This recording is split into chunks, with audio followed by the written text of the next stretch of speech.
মহান আল্লাহ তাআলা কত প্রকার প্রাণী সৃষ্টি করেছেন তা হয়তো তিনি ছাড়া আর কেউ জানেন না। হয়তোবা হিসাবরক্ষণ ফেরেশতা জানতে পারে, তা আমরা জানি না। এই যে একটা প্রাণী দেখতে পারতেছেন, এটা হচ্ছে বাদুড়। এই যে গাছটা দেখতে পারতেছেন, এটা হচ্ছে আমাদের জামরুল গাছ। এই জামরুল গাছে বাদুড়টা আসছে দিনের বেলায় খাবার খাওয়ার জন্য, ফুল থেকে রস খাওয়ার জন্য।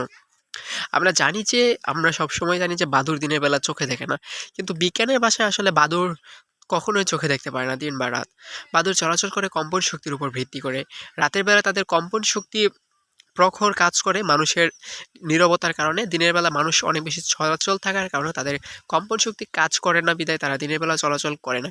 কিন্তু আমরা দেখতে পারতেছি এখানে বাদুড়টা দিনের বেলা চলাচল করতেছে। এখানে খাবার খেতে আসছে, ঝুলে আসছে, দেখেন আমাদের দিকে কত সুন্দরভাবে তাকিয়ে আছে।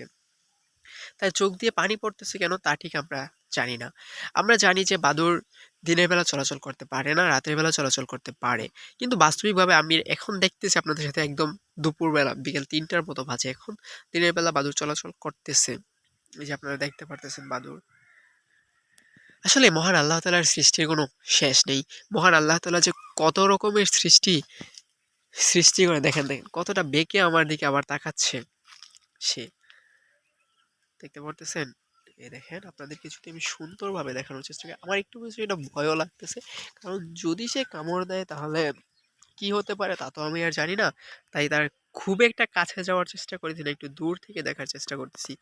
দেখেন প্রচুর পরিমাণে ফুল আসছে আমার জামরুল গাছে।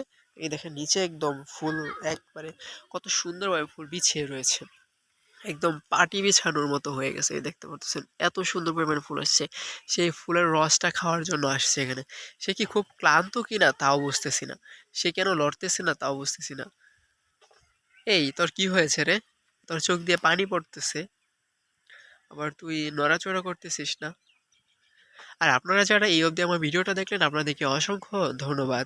আর তোরেও ধন্যবাদ, তুই যেহেতু নড়াচড়া ছাড়া এই অবধি ছিলি ভিডিওটা করতে দিয়েছিস।